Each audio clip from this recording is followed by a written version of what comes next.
And today we have Margaret and Eddie. They're good friends of me and Michelle's, and they have found our website, and they're with Integrative Breathwork. And, you know, on this journey, on this path, whatever we want to call it, breathwork, we find breathwork to be very essential for integrating the plant medicine experiences. I think because we lose concept of how to breathe in this in our world because we're always stressed and we're breathing from the chest. So I'm going to go ahead and introduce Margaret and Eddie and let them tell us a little bit about them and about breath work. Go ahead, guys. You want to start, Margaret? Go ahead, Hi, Margaret. I'm Margret Kirschner with Eddie, and we are a mindful emergence, and we are breathwork facilitators. We have discovered that breathwork is the perfect prelude to a plant medicine journey, simply because it gives us the perspective of having a psychedelic experience without the psychedelic substance ingested. So we get a feel for the territory. It's kind of like a dry run or a dress rehearsal. And it can be really effective for helping people feel really calm and settled and Hmm. available to the medicine when that takes place. It can be a great preparation. It can also be great integration afterward. And Yeah. many of our listeners may be familiar with holotropic breath work. Hmm. And integrative breath work is very similar, but we call it integrative breath work because it doesn't follow the traditional model. And to Margaret's point, holotropic breath work was created back in the 70s when psychedelics were made Schedule 1 and not available. And it was created by Stan and Christina Groff. And there's actually a book that they wrote called Holotropic Breathwork, Hmm. and it was introduced so that people could have an enhanced experience without having to take psychedelics. And that's been our experience. Is some people have had some really profound experiences, and it's, as Margaret mentioned, a great predecessor to actually having a ceremony. Yeah. It's something that I think our society has lost concept of how to breathe. So can we talk a little bit about proper ways to breathe, and then we'll get into holotropics? I mean, what is the proper way that we should breathe? The proper way to breathe is through the nose, inhaling and exhaling through the nose, closing the mouth. And that is the most efficient way, the most natural way to breathe. When it comes to holotropic or integrative, as we call it, breath work, what we are attempting to do is move a lot of air through the system. And actually, that creates both physiological changes and psychological changes. So, we're going to feel the effects in our body, but we're also going to notice the effects in our heads in the form of images, memories, thoughts that come through, feelings and emotions. The whole process is designed to help us to express rather than suppress our emotions. And so when we're doing this breath work, there are many things that happen, just like in a psilocybin journey.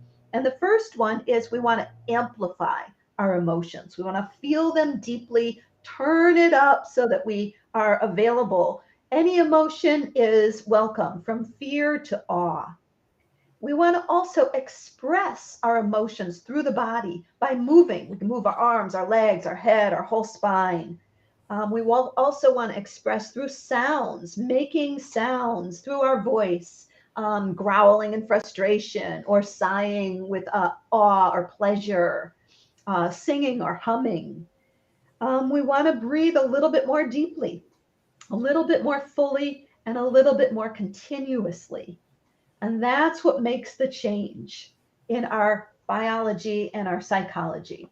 And And once what we, is that? And what does happen through that process of that holotropic breath work?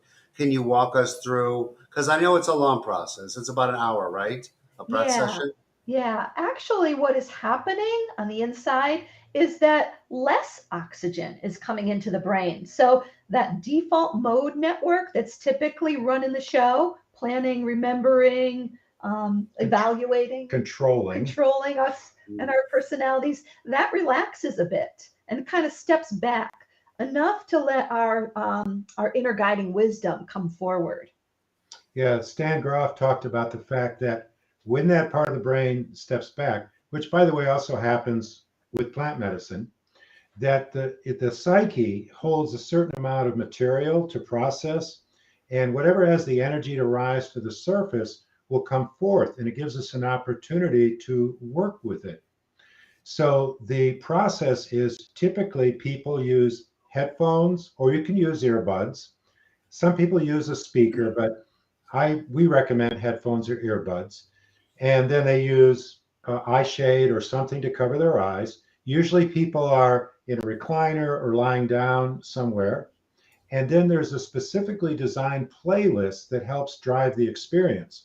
So it's the combination of the particular type of breathing that we recommend, along with the music, that helps move the energy, move the experience. Hmm. Now let's talk about you doing another certain type of therapy with plant medicine, with the psilocybin, with the breath work, which I think would be truly amazing to. I mean, because we're all on this path to heal something, and to get in touch with all that, and then to learn and to feel how to breathe. So, walk us through a session, or tell us a little bit about how that looks, how a breath work, psilocybin, or plant medicine session would look. Okay. Well, it's part of our preparation. We have 3 preparation sessions with a potential client. And the first session is just getting to know them. And the second session is building skills. And the third session, well, I'll go back to building skills. It's about learning how to breathe for emotional balance, a little bit different from the holotropic. And there's also information in there about how to move your body so that you feel more comfortable and safe, and also how to work with your mind, changing your thoughts to something more supportive. But then we'll get to the third preparation session, which is what we call integrative breath work. And that involves having someone either in person with us, or it can be done online. And we will ask them to prepare by getting their headphones ready, or earbuds, and eye mask, eye shades, or maybe a black t-shirt. And then we will talk a little bit about how to breathe in this particular way. And it's a little fuller, so filling up the lungs. It's a little deeper, and it's a little bit more continuous. Hmm. So we want to, not have any pauses in our breath, kind of like a circle.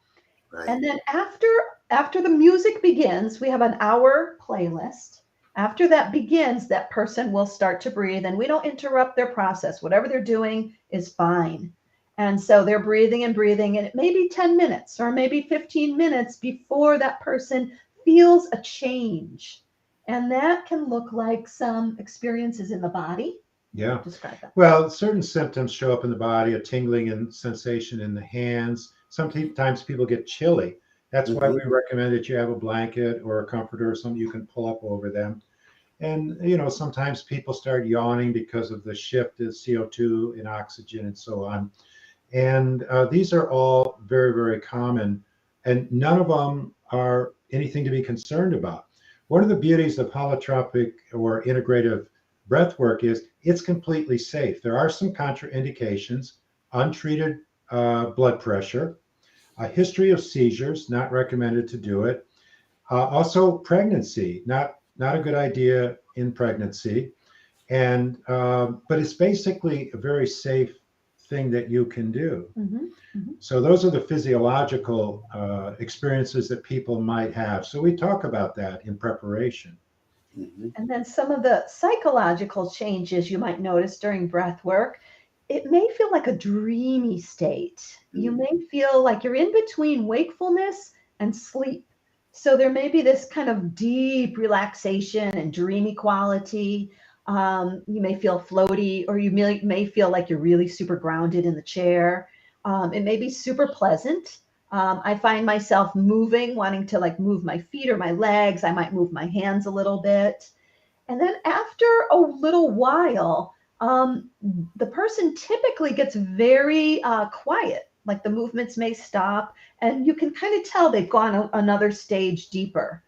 And so that's, I think, where the real trance-like effect starts to happen.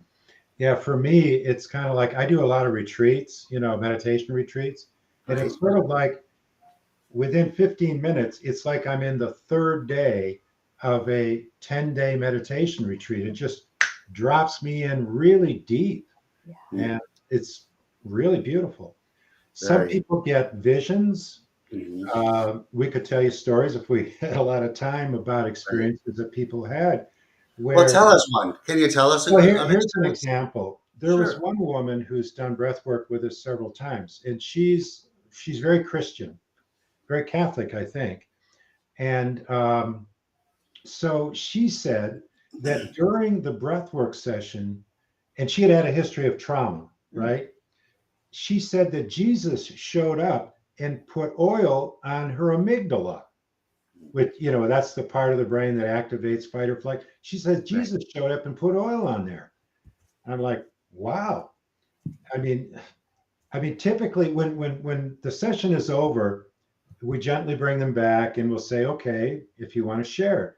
And very often the response is, that was incredible.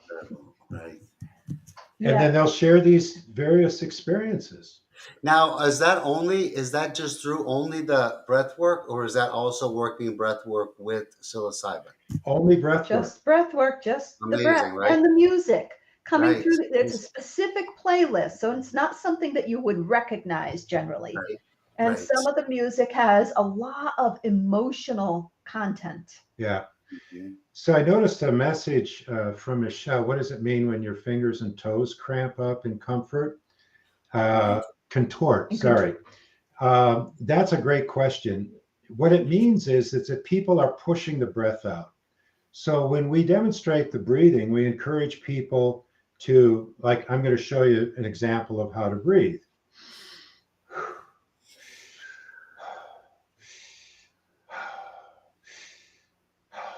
So you notice it's faster, deeper, more continuous. But you might notice on the exhale,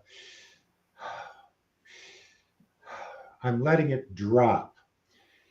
This is what we recommend you don't do. Mhm. He's pushing, forcing the And air what out. happens is when people push the breath out, then sometimes the hands in particular, or sometimes the toes will cramp up, And the lips and tongue. lips, and that's called tetany. And if that happens, and we tell people it could happen, you just back off. You just slow down the breathing process. But if you Mhm. breathe in the way that I suggested, it's very unlikely that you'll have that kind of cramping experience. This is part of what we do to prepare people before they actually do the session. We explain and demonstrate all these things. Can, Yeah.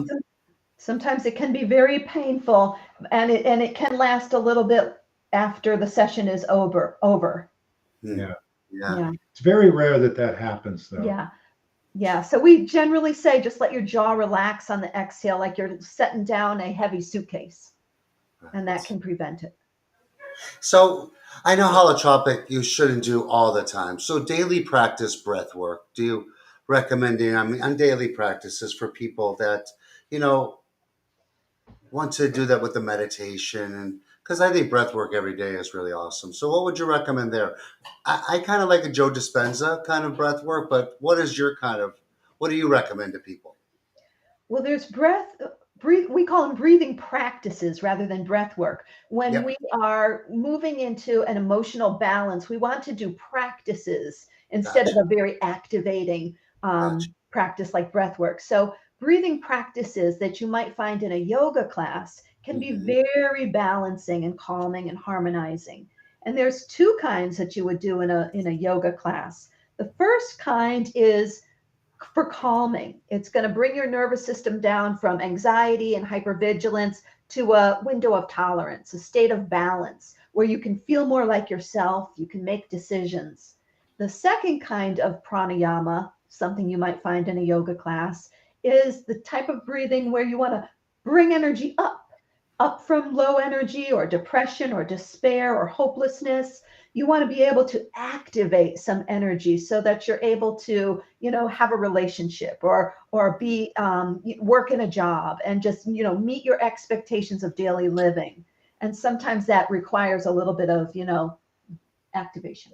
And then when you mentioned meditation, Mark, the type of meditation that we practice and that we generally offer is the ageless process of mindfulness of breathing that goes back thousands of years. And that's simply using the breath as an object of attention. And what I've learned and what we teach is in the midst of daily activities, a person can just pause and take what we call a sacred breath. So I might be busy, I might be doing things, and I can just stop and go, and then I can check in and go, okay, what am I noticing in my body? What am I feeling? It might be some kind of an emotional response. It might be fear or anger. It could be anxiety. It could be a heaviness. But I'm allowing myself to really notice what's happening. The body will tell us what's happening. But most of the time, many people are busy, busy, busy. Gee, I got to check my phone. I haven't looked at my emails in 4 minutes, Right, And this right. is kind of how a lot of people operate. But if we can just pause time to time and just breathe, use the breath in that way, it really allows us to know what do we need in that moment.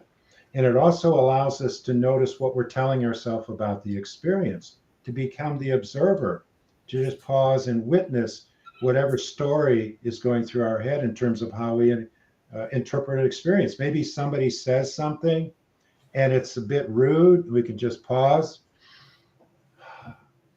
and be able to go, okay, I'm feeling a little bit of anger. Oh, gee, I'm noticing I'm taking this personally. So these are all skills that can be used at any time, but along with the movement practices and the breathing practices, it can help someone navigate a psychedelic experience more smoothly. Yeah, it And it definitely gives it can.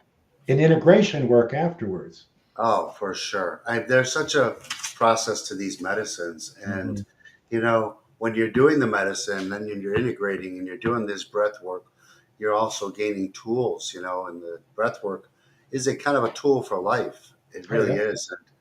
I mean, like you said, breath practices, I don't really say that word too much, but that's what it is because this takes some practice. All these things take so much practice, Right. And the especially breath work breathing. is a little more work than the Yeah, practice is. yeah, it really. But practicing this breathing is almost a daily practice, and it really, You can it's be really. aware of it at any moment.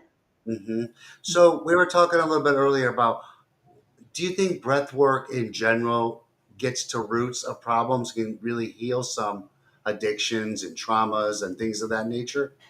Yeah, and there are actually steps that I can describe as to how that works. Sure, The go breath ahead. is such an essential basic component of our aliveness. It's the first thing we do as a baby. It's the one of the last things that we do before we exit this plane. And Right. the way that this integrative breath work helps us is that first we are in immobility, like a victim state or a stuck in trauma state. So that may be why we come to breath work or psychedelics in the first place, right? So we kind of have this stuck feeling that we'd like to move out of.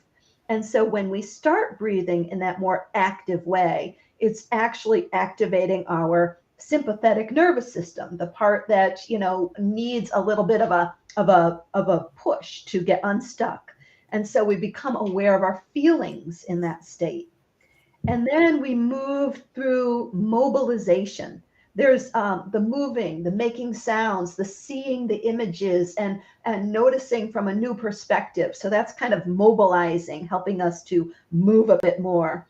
And then there's a discharge of that activation, kind of the coming down phase where everything gets a little smoother and we complete an action or we have a new understanding, a new perspective, a heart opening. Something has happened that got activated and now it's kind of smoothing out.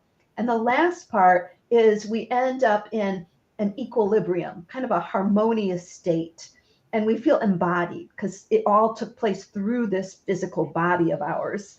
And then at the end, the integration piece is very important because we have that social engagement Yeah. and we learn how to make meaning of it through our relationship with others. And we Yeah. put a lot of emphasis on integration. And that's Yeah. a missing piece. I'm sure, Mark, you have noticed that, you and Michelle have noticed that Yeah. it's not Definitely. always emphasized strongly enough.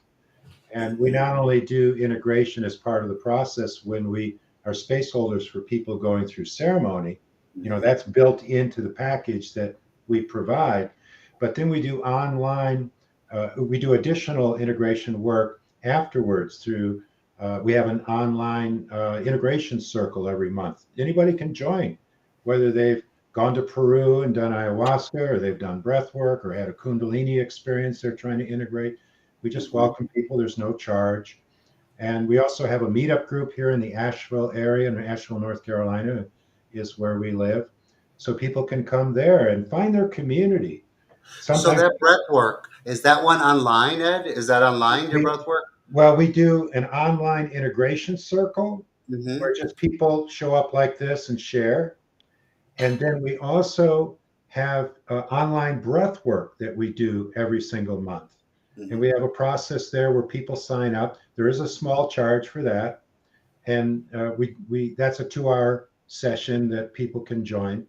And if Mm-hmm. people go to our website, amindfulemergence.com, Yep. there's something called 3 free tools. And it's something Margaret put together that's really beautiful. And you can access these resources, and then you get on our email list, and you'll be notified about everything that's coming up.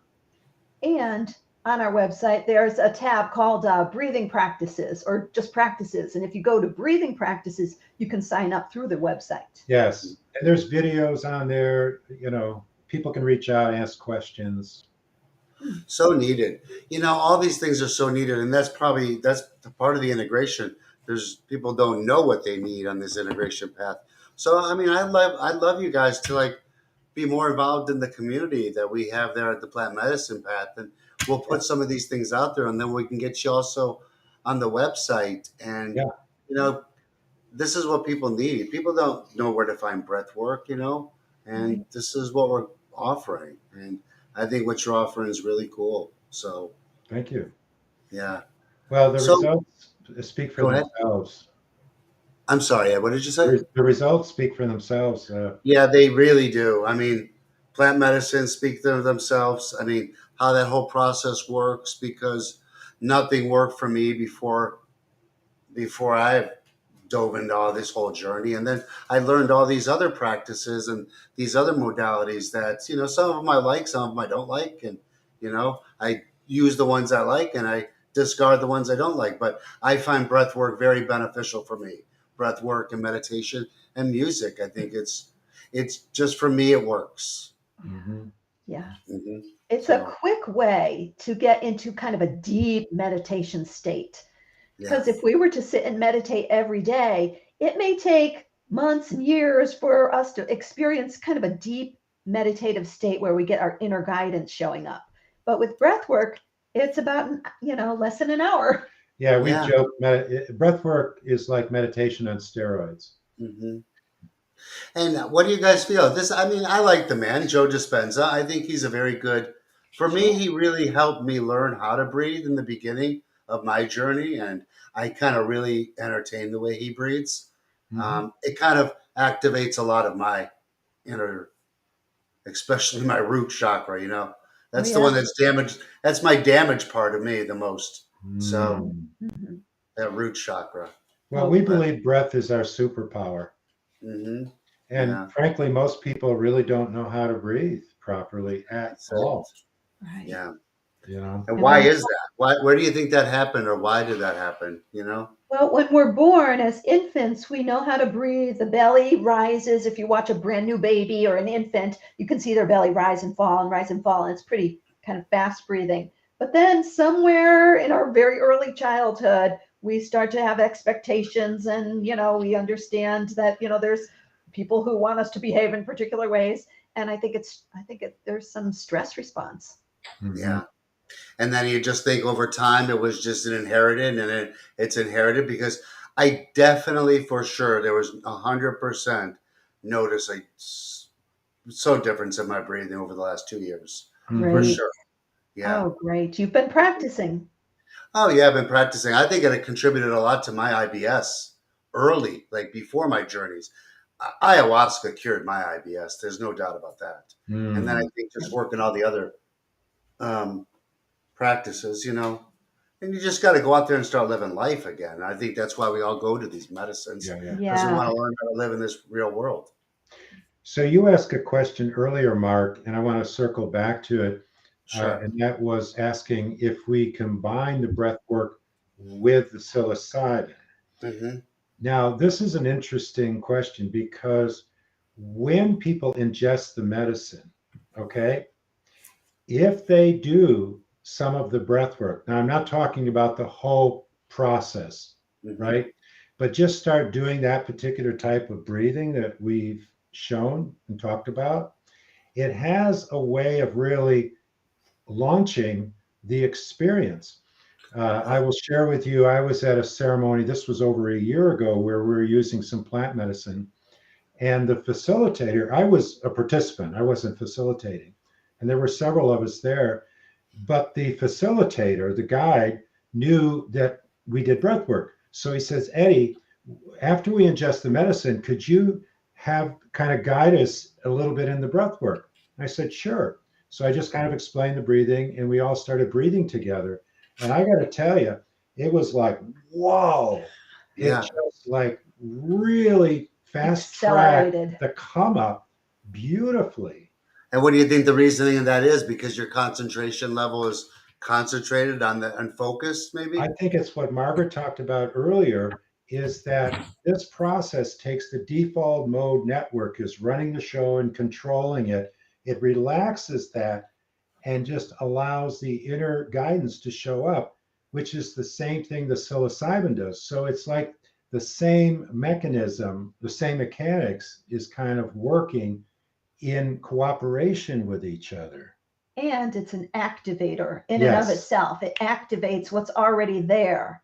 And Absolutely. then it will integrate it as well. So first it has to kind of accelerate and amplify, activate, and then it's going to bring it all together toward the end.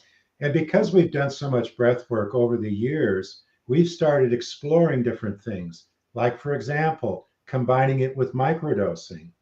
And that's really been nice. Or even combining doing a full breathwork session with maybe not microdosing, but we call it mini dosing. Hmm. So bumping it up a little bit so it's not sub perceptual, it's a bit perceptual, and then doing the breath work. With that support of the medicine. So we're continually exploring these ways of weaving these things together that are available for us to expand our consciousness. Well, you definitely are both very informative, very educational. You speak very well versed on this subject, and we definitely want you more involved with the community. And love that we met. Would you mind doing one thing before we end this? We can maybe do. Why don't you show everybody out there because a lot of people do watch us and watch this. So, could you do like a 1 minute before we end this of how properly to breathe? Yeah. Would you mind? Why don't you why don't you breathe and I'll describe what you're doing. Okay. Okay? So Perfect. he's going to be breathing a little more fully than he typically does. So that means really filling up the lungs with air. You could even put your hand on your chest if you want to try it right now. And more deeply. So filling up the lungs. All right, I'll begin the process. Yeah. Okay. And then he's actually exhaling, relaxing his jaw, just letting the exhale drop. No effort on the exhale. The effort is on the inhale. It's faster too, if you can hear that. So it's like a circle. There's not a lot of pausing at all.